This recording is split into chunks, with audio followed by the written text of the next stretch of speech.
거기에 몇몇 바리새파 사람들이 다가와서 예수께 말하였다. 여기에서 떠나가십시오. 헤롯 왕이 당신을 죽이고자 합니다. 예수께서 그에게 말씀하셨다. 가서 그 여우에게 전하기를, 보아라, 오늘과 내일은 내가 귀신을 내쫓고 병을 고칠 것이요 사흘째 되는 날에는 내 일을 끝낸다 하여라. 그러나 오늘도 내일도 그 다음 날도 나는 내 길을 가야 하겠다. 예언자가 예루살렘이 아닌 다른 곳에서는 죽을 수 없기 때문이다. 예루살렘아, 예루살렘아, 예언자들을 죽이고 내게 파송된 사람들을 돌로 치는구나.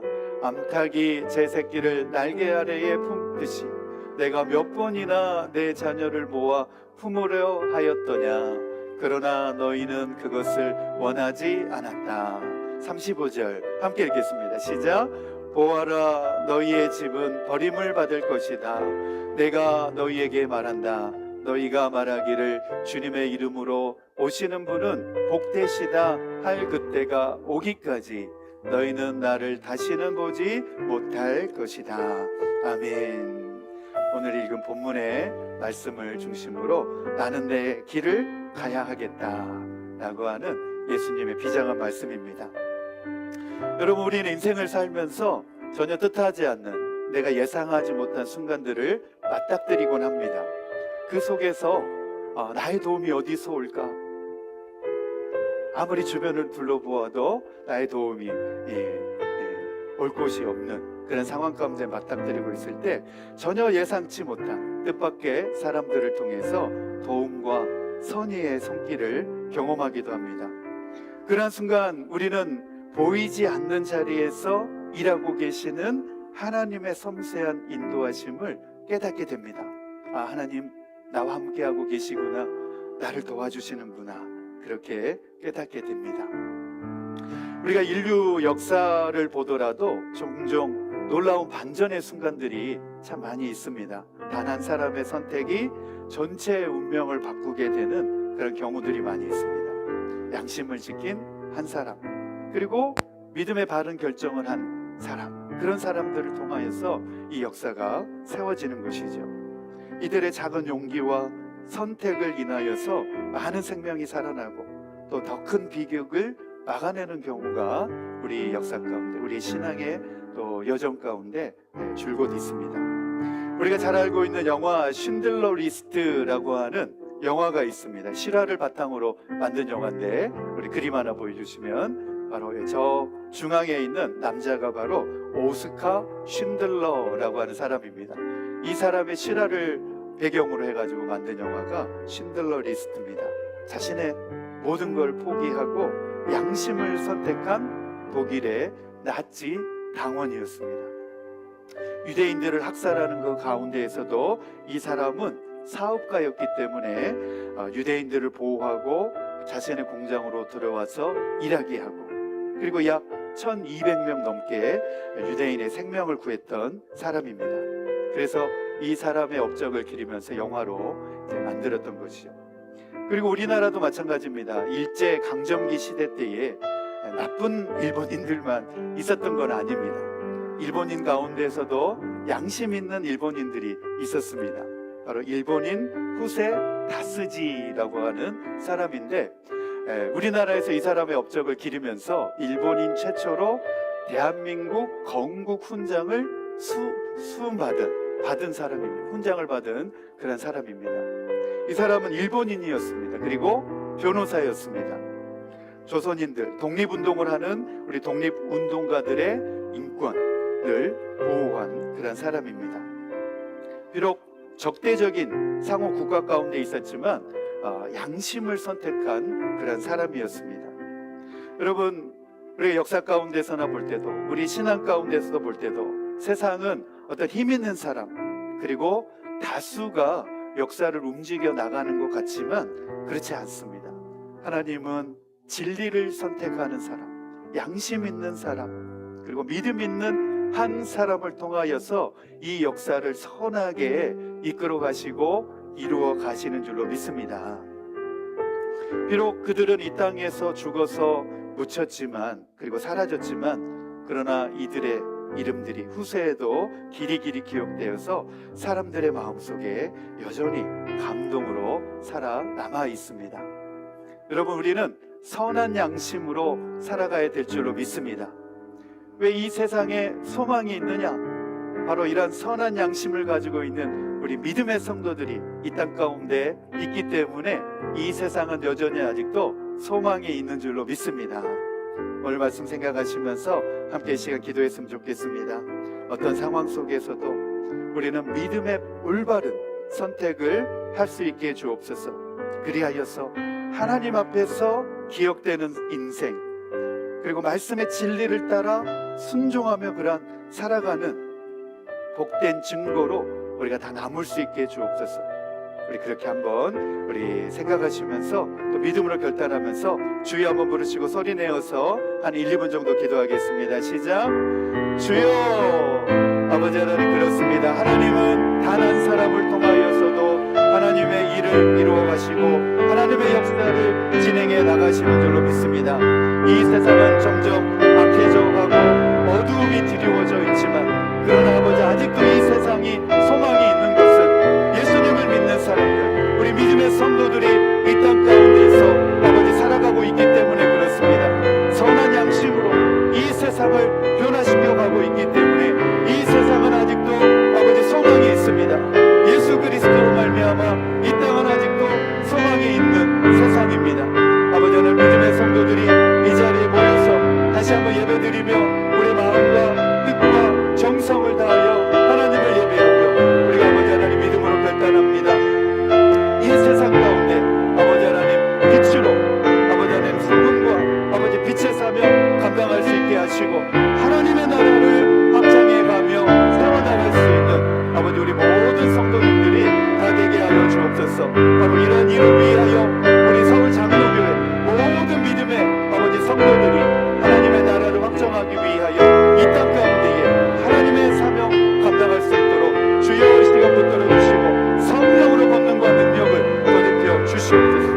아버지 역사해 주시고 믿음의 바른 신앙, 믿음의 선한 양심 우리가 아버지 가지고 살아갈 수 있게 하여 주시옵소서. 모든 영광을 주님께 올려드립니다. 이 모든 말씀을 예수님의 이름으로 기도드립니다. 아멘. 아멘. 정말 그런 것 같습니다. 정말 우리에게 들려오는 주변의 소식들을 보면 어두운 소식들, 그리고 좋지 않은 소식들이 많이 들려오지만, 그럼에도 불구하고 이 세상에 악이 흉흉하고 삭막해져도 여전히 선한 양심과 믿음을 가지고 계신 분들이 우리 주변에 아직도 많이 있기에 이 세상은 살만한 세상이고 아름다운 세상인 줄로 믿습니다. 아멘, 아멘. 오늘 우리 말씀의 주제는 하나님의 역사와 뜻은 어떠한 인간의 방해와 위협에도 불구하고 반드시 완성이 되어진다는 것입니다. 하지만 하나님을 거스리고 끝까지 거절하는 삶은 결국 그로 인하여서 찾아오는 불행의 결과를 스스로 짊어질 수밖에 없다. 그런 주제의 내용입니다. 여러분, 오늘 본문의 말씀을 보면 당시 바리새인들과 서기관들은 예수님과 적대적인 사람들이었습니다. 그럼에도 불구하고 오늘 본문에 나오는 몇몇 바리새인들은 놀랍게도 양심을 따라 반응하며 예수님을 염려하던 사람들이 나옵니다. 네, 누가복음 13장 31절이죠. 우리 31절 말씀 같이 보겠습니다. 시작. 바로 그때에 몇몇 바리새파 사람들이 다가와서 예수께 말하였다. 여기에서 떠나가십시오. 헤롯 왕이 당신을 죽이고자 합니다. 네, 몇몇 바리새파 사람들이 예수님께 찾아왔습니다. 그리고 헤롯의 적개심과 음모를 알려주면서 헤롯의 통치구역 관할에서 피하시는 것이 좋겠습니다. 이렇게 예수님께 권유하고 있는 것을 볼 수가 있습니다. 바리새파 사람이었지만 그러나 예수님을 보호하고 예수님을 위하는 차원으로 예수님께 찾아와서 예수님을 보호하고자 했다는 것입니다.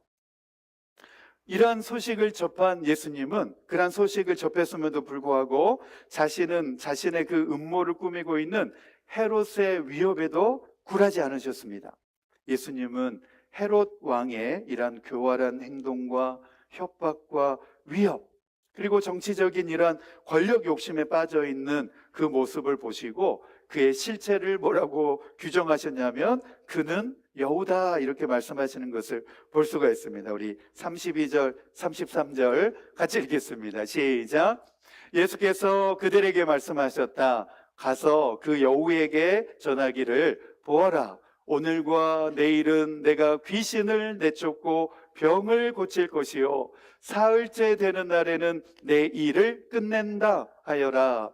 그러나 오늘도 내일도 그 다음 날도 나는 내 길을 가야 하겠다. 예언자가 예루살렘이 아닌 다른 곳에서는 죽을 수 없기 때문이다. 나는 오늘도 내일도 그 다음 날도 하나님의 사명을 감당하실 수 있게 되기를 축복합니다. 예수님은 우리 믿음의 성도들이 하나님의 사명을 어떻게 감당해야 될지를 선명하게 보여주셨습니다. 하나님의 사람들은 세상의 위협과 사람들의 그런 위협에도 굴하지 말고 꿋꿋이 믿음의 길을 걸어가야 된다고 하는 사실을 예수님께서 보여주셨습니다. 나는 내 길을 가야 하겠다. 그래서 예수님께서 이 땅 가운데서 하나님의 사명을 다 이루신 줄로 믿습니다. 십자가에 달려 죽으셨을 때에 다 이루었다. 하나님이 뜻하신 그 모든 일들을 조금도 남김없이 다 이루었다. 순종의 본을 보여주신 예수님을 우리는 바라보게 됩니다. 여러분, 우리 동네도 보면은 여우가 이렇게 한 번씩 오고 지나가고 하는데, 저도 그래서 여우를 보니까 참 귀엽게 생겼더라고요. 여우를 보니까 참 귀엽게 생겼던데, 그런데 왜 예수님은 이 여우를 이렇게 헤롯에 대해서 여우라고 묘사하셨느냐? 유대 랍비 문헌이나 또 우화에 보면 여우는 간교함의 대상입니다. 간교하고 교활한 짐승을 가리켜서 여우에 빗대어서 그렇게 이야기를 합니다. 예수님께서 헤롯 안티파스를 여우라고 부르신 분명한 이유는 바로 그의 실체 때문에 그렇습니다. 헤롯 왕은 아주 간교하고 교활한 사람이었습니다.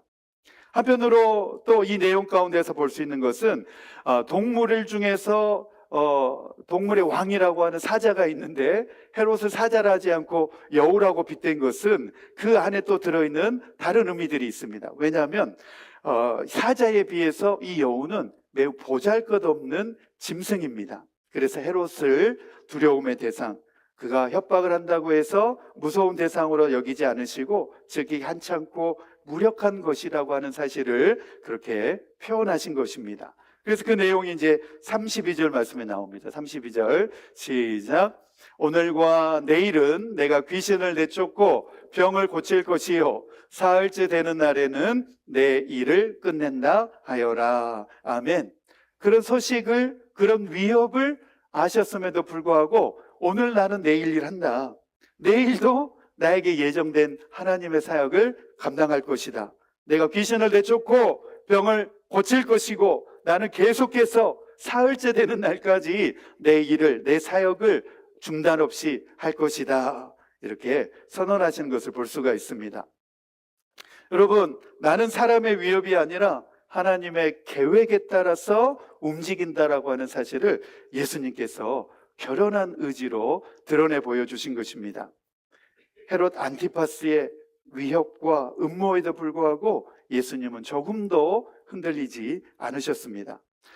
저는 이 본문 가운데서 이 32절 말씀을 주목을 해보았습니다. 내 일을 끝낸다 하여라.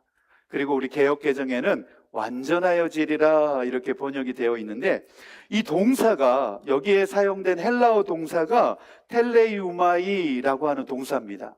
그런데 이 동사는 완성하다 이런 뜻을 가지고 있는데, 이 본문에서 이 동사가 수동태로 사용되었습니다. 우리 영어 배울 때 능동태냐 수동태냐 이거 배우지 않습니까? 능동태가 아니고 수동태. 네, 수동태 직설법, 현재 수동태 직설법으로 사용되어졌습니다. 이게 무슨 말이냐면 이 수동태는 능동태와는 다르게, 능동태는 내가 하는 것이지만 수동태는 누구에 의해서 완성되는 겁니다. 누구에 의해서 완성되어진다. 이런 의미를 가지고 있습니다. 그러면 이 의미가 이제 분명해집니다. 예수님께서 그 일을 감당할 때에 누구에 의해서 멈춤 없이 중단됨 없이 완성되어질 것이다 라고 하는 사실을 말씀하신 것입니다. 자, 여기에서 퀴즈입니다. 여기에서 누가 이 일을 이루실까요? 하나님이십니다. 할렐루야. 내가 하나님의 사명을 감당할 때 멈출 수 없는 것은 하나님이 그 일을 이루시기 때문이라는 것입니다. 할렐루야. 우리 신앙 가운데서 이 믿음의 고백이 너무나 중요합니다. 우리의 믿음의 경주는 내 힘과 내 방법과 내 의지로 하는 것이 아닙니다. 하나님이 능력 주셔야 되고 하나님이 역사하여 주실 때에 우리는 이 믿음의 경주를 완주할 수 있게 되는 줄로 믿습니다. 마찬가지로 교회 사역도 마찬가지입니다. 우리 가정의 모든 일도 마찬가지입니다. 내가 하는 것이 아닙니다. 하나님이 도와주실 때 우리는 그 은혜를 입게 되는 줄로 믿습니다. 예수님이 그것을 우리에게 가르쳐 주신 것입니다. 예수님의 사명은 어떤 인간적인 힘이나 상황에 의해서 좌지우지 되는 것이 아니다. 하나님의 주권적인 뜻과 섭리와 능력 안에 결정되어지고 완성되어진다. 할렐루야. 믿음의 사람들은 바로 그 믿음을 가지고 살아가는 것입니다. 그러나 믿음이 없는 사람들은 그 사실을 깨닫지 못합니다. 보통 사람들은 자신이 자기의 인생의 주인이 되어서 자기의 방법, 자기의 생각, 자기의 방식으로 모든 것을 해결하려고 하지만 그러나 문제가 풀리는 것이 아니라 오히려 더 얽히고 복잡해지고 설키고 그리고 고통과 불행, 상처만이 가중됩니다. 내 방법으로, 내 힘으로 해보려고 하니까 그런 거죠. 인간관계도 그렇고 우리 일상의 삶도 그렇고 사업도 그렇고 모든 관계가 다 얽히고 설키게 되는 것이죠. 우리는 하나님의 도움을 받아야 되는 줄로 믿습니다. 하나님의 은혜와 하나님의 방법으로 우리가 맡기며 나아갈 때 하나님께서 이루어 주시고 하나님께서 도와주시는 줄로 믿습니다. 그래서 우리의 삶과 사역, 내 힘과 내 계획에 달려있는 것이 아니라 하나님의 인도하심과 은혜에 우리가 맡기고 온전히 의지하며 나갈 때에 우리에게 은혜 주시고 우리에게 큰 결과 열매를 맺게 해주시는 줄로 믿습니다. 그 다음으로 이어지는 34절과 35절 말씀해 보면 예루살렘을 향한 예수님의 탄식이 나오고 있는 것을 볼 수 있습니다. 예루살렘. 오늘 찬양팀에서도 예루살렘 찬양 불렀는데 이 예루살렘을 향한 깊은 애통함과 변함없는 사랑을 이 구절 가운데, 이 말씀 가운데 드러내고 있습니다. 우리 34절 함께 같이 읽겠습니다. 시작. 예루살렘아 예루살렘아 예언자들을 죽이고 내게 파송된 사람들을 돌로 치는구나. 암탉이 제 새끼를 날개 아래 품듯이 내가 몇 번이나 내 자녀를 모아 품으려 하였더냐. 그러나 너희는 그것을 원하지 않았다. 좀 가슴이 뭉클해집니다. 하나님의 모성애적인 마음이 이곳에 드러납니다. 암탉이 제 새끼를 날개 아래 품듯이 내가 여러 차례 끊임없이 인내심을 가지고 너를 품으려고 했지만 그러나 그것마저도 너가 거절하고 말았다.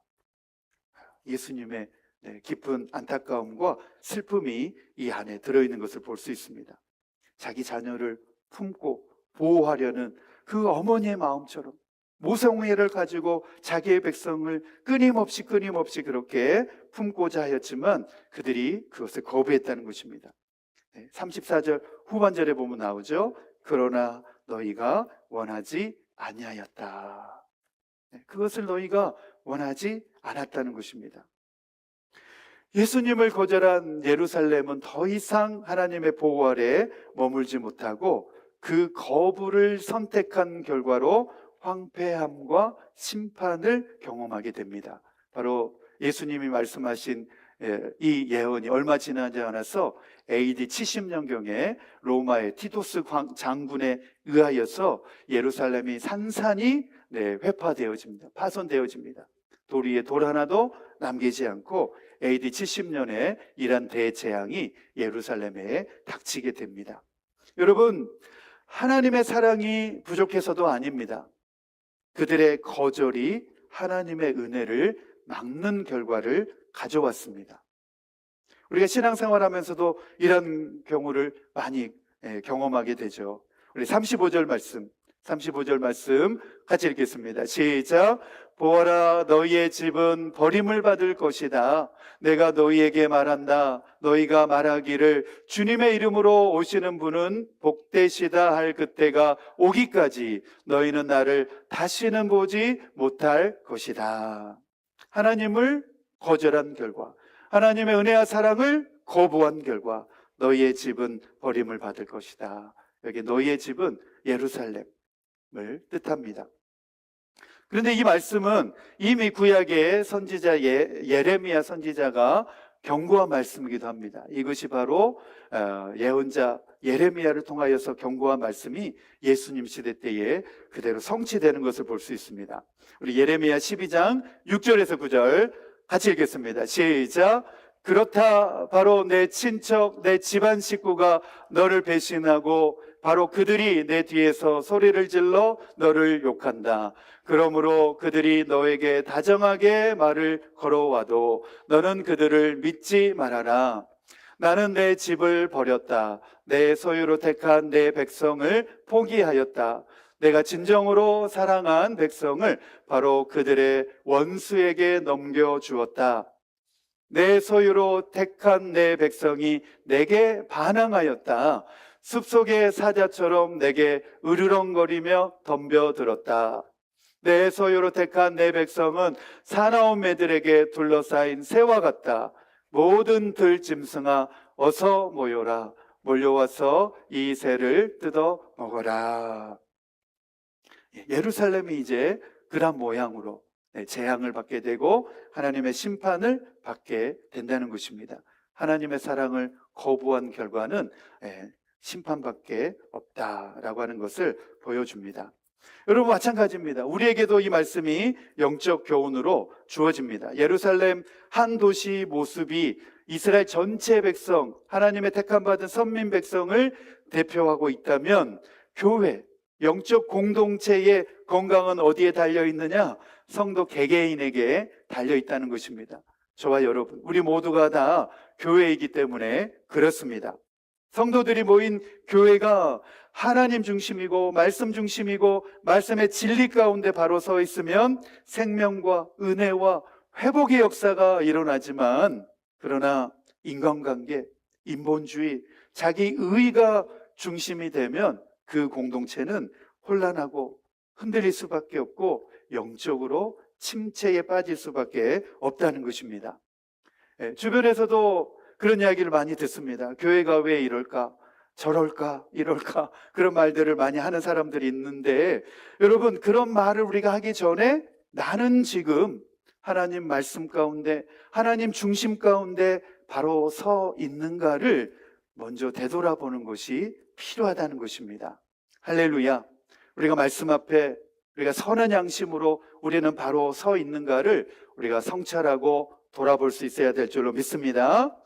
오늘 말씀의 결론입니다. 우리는 사람을 두려워하며 흔들리는 사람이 아니라 하나님의 계획을 신뢰하며 담대히 살아가야 되는 줄로 믿습니다.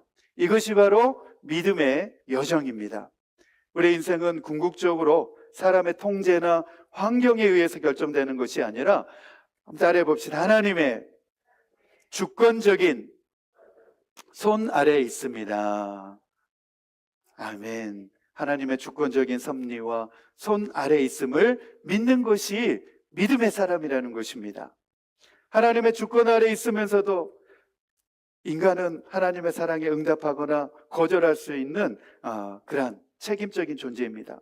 하나님의 사랑은 언제나 열려있지만 끊임없이 우리를 부르시지만 그 사랑을 반복적으로 거절하는 삶은 스스로 자기가 그 결과를 책임질 수밖에 없다는 것입니다.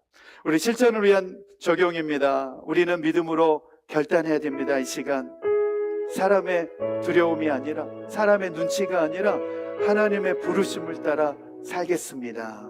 우리는 결단해야 됩니다. 인간적인 방법, 계산이 아니라 믿음으로 우리는 순종하면서 반응하겠습니다. 계속되는 하나님의 은혜와 사랑에 거부하거나 거절하는 것이 아니라 믿음의 사람으로 변화받겠습니다. 우리 그렇게 고백할 수 있어야 되겠습니다. 그러면 우리는 하나님의 뜻을 따를 수 있습니다.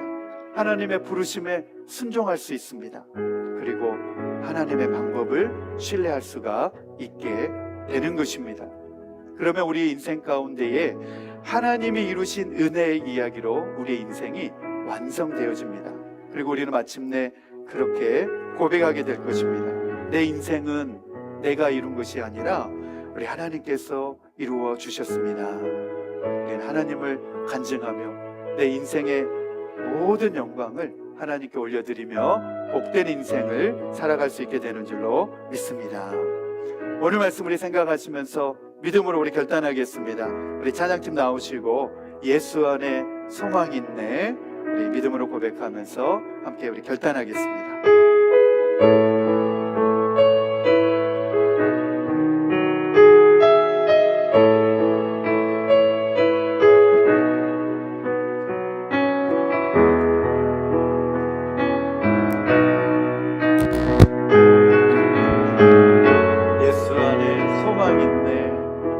예수 안에 소망 있네. 내 빛과 힘 나의 노래. 환난 중에 도우시는 주 나의 견고한 반석. 크신 사랑 크신 평화 두려움에도 날 건지네. 내 위로자 내 모든 것 주 사랑 안에서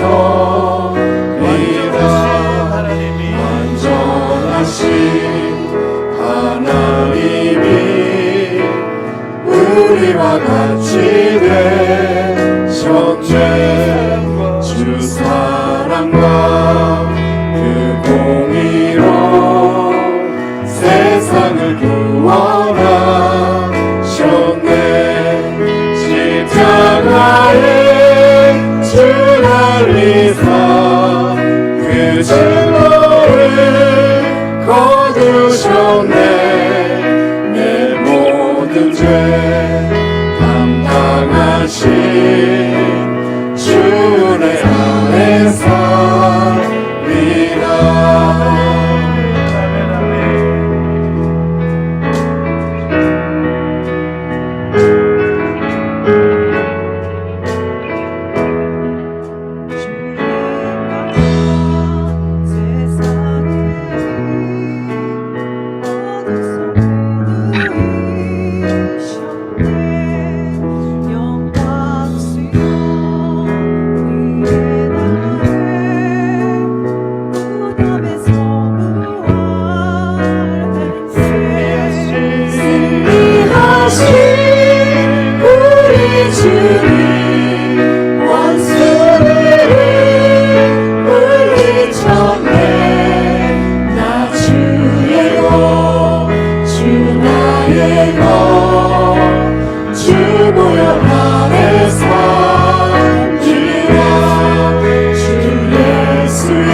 기다리라.